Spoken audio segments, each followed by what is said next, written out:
The Wisp, Chapter 21. A Dream. Someone was playing an accordion. Bara was at the circus. The stands were full of a large and rowdy crowd. Her father and Colin were in the center ring. Only Colin was a kangaroo, Mr. Kavanagh a circus ringleader.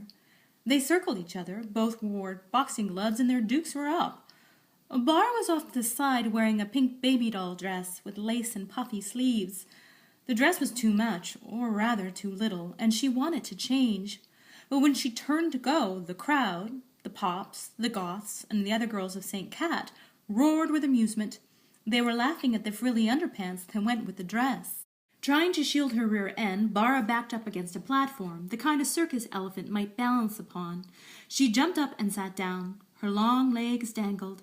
She looked down on pink bobby socks and pink Mary Janes. Yuck! Why had she allowed herself to be dressed this way? Everyone knew she hated pink. Still, things were a bit better on the platform. Her dress covered to the knees, and the scandalous underpants were out of sight. Just then, a supremely satisfied Amy entered the ring. The crowd roared its approval. The cheers were deafening. Flowers flew through the air. Amy picked up a red rose and clenched it between her teeth. She danced a mix between the Mexican hat dance and the twist. Finishing up, she threw the rose into the crowd. Drusilla caught the flower and swooned. Bara stared enviously. No one had dressed Amy like a baby. She wore her school uniform, but instead of the customary tights, she had on fishnets over neon fuchsia leggings. On her feet were black military boots with enormous heels, and somehow she'd managed to shellac her long black hair into a purple-tinted mohawk. With the combined height of the shoes and the hair, she stood even taller than Colin. She crossed the ring in a single bound and handed Bara a large silver bell and spoon. "Rock and roll!" she hooted, made the sign of the heavy metal horns, and stuck out her tongue. Amy then proceeded to play a little air guitar. The crowd couldn't get enough. They went wild. It occurred to Bara that maybe she'd enjoy a little crowd adoration. She jumped down, her mind on a duet, but everyone laughed at the frilly underpants again. As quick as she might, she scooted back on top of her platform. Amy finished her solo. The crowd jumped to their feet, shouting encore. Amy threw her hands into the air and screamed, "Thank you, Windfall!" Fever-pitched applause continued long after she loped out of the ring. Everyone turned to Bara then. They looked at her like she'd picked her nose in public. It was as if she were in a play and had forgotten her lines. She lifted her hands and shoulders in a sign of helplessness. "The bell, stupid," Louise shouted. "Ring the bell." Of course, raising the large silver spoon above her head, Bara rang the bell. The fight began. Mr. Kavanagh went on the offensive first. He snapped his long lion-tamer's whip, connecting with Colin's humongous kangaroo feet. Considering he wore boxing gloves, Mr. Kavanagh handled the whip with skill. Colin leapt around the ring, trying to avoid the snapping lash. He aimed a kick at Mr. Kavanagh, but the older man easily avoided the impact. Colin fell on his backside. He struggled like an upturned beetle kangaroo, legs moving frantically in the air. Mocking Colin's predicament, Mr. Kavanagh waved his arms in front of him. He turned to the audience and got them involved. They began to jeer the unfortunate kangaroo and throw things, rotten fruit, and insults. Colin tried, but not used to his gigantic feet and large round rump, and of course his small spindly arms were of no help. He couldn't right himself. Mr. Kavanagh put the whip between his teeth and threw his boxing gloves to the ground. Like a pro wrestler, he tore open his shirt.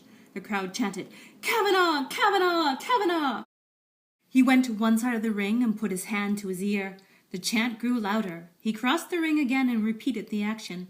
The crowd grew positively frantic with blood-thirsty excitement.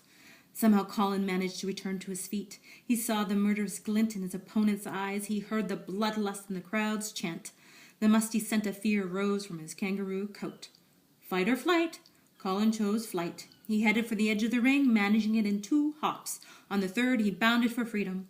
Only the ring had other ideas. Colliding with an invisible wall, he was thrown back into the center, again landing on his backside. Mr. Kavanagh approached, whip in hand. Bara didn't know what to do. She had to help Kangaroo Colin. She looked at her hands. She still had the bell and the spoon.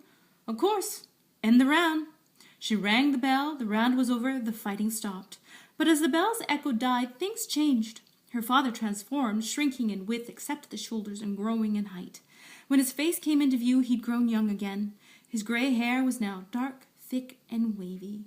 Mr. Kavanagh was gone. A teenage boy stood in his place. He had the most piercing blue eyes. The dark-haired boy. The dark-haired boy looked down at the whip and grew disgusted. He threw it to the ground. Colin, who was suddenly no longer a kangaroo, came to his feet. He stood taller than the dark-haired boy, but while Colin still had to grow into his height, the dark-haired boy owned every inch of his. Alas, it really didn't matter what Colin looked like. Since the dark-haired boy had appeared, Bara hadn't even glanced his way. Colin looked at Bara and saw the way she looked at the dark-haired boy, the way the dark-haired boy looked at her, and was filled with rage. He bent down and grabbed the discarded whip. His arm rose in the air, and he cracked it. The light cotton of the dark-haired boy's shirt was sliced through, and a thin line of red formed on his bared skin. The sight of blood only seemed to grow his rage. Colin raised the whip again. Bara reached out and pulled back his arm. The whip flew from his hand and fell to the ground just outside the ring. The dark-haired boy looked at Bara with obvious meaning and then fled. Unlike Colin, he had no difficulty leaving the ring. The force field disappeared and he was gone. Bara knew she was meant to follow, but she paused to look at Colin. "How could you?" he accused. "After all we've been to each other." Colin went for the whip again. He was going after the dark-haired boy. Wasting not a second longer, Bara fled the ring and out of the circus tent. Her heart caught in her throat. She was back in the woods. The circus tent was in a clearing, meters from the maze. Not again. She felt like dropping to the ground and throwing a good old-fashioned temper tantrum, which would have almost been appropriate considering she still wore the hideous baby doll dress. The sound of rushing feet brought her to her senses. It was Colin. Anxious to find the dark-haired boy before he did, she entered the hedges. Bara turned but one corner, and there she was, the little girl from her dreams 2 nights before, the doppelganger. She wore the same red coat and had the same heart-shaped glasses. Bara knew that under those glasses was only black. She opened her mouth to scream. The little girl reached up and put a finger to Bara's mouth. "Shush," she said with a sharpness that demanded obedience. There was a terrible moment as Bara waited for the little girl to transform, but the little girl stayed a little girl. She cocked her head to the side and gestured that Bara should follow. Then she turned and began running through the hedges, taking its twists at top speed. What else could Bara do? She followed. It didn't take long, no more than 6 turns, and they were in the heart of the maze, in front of the cottage. Vines and moss covered most of the outside, working their way up to the very top of the steeple, reaching out to the cross that stood at the top. The little girl stopped and stood for just a moment at the door and then began running again. The cottage wasn't their final destination. Bara took a deep breath and continued to follow. She rounded to the back and immediately wished she'd stayed in the clearing. At the best of times, one doesn't like to be in a graveyard, let alone in the middle of the night in a strange wood. Unfortunately, there, only a few yards away, were 3 graves each marked with a cross. 2 small wooden crosses flanked a larger metal one. In the moonlight, the trio cast long shadows over the graves they guarded.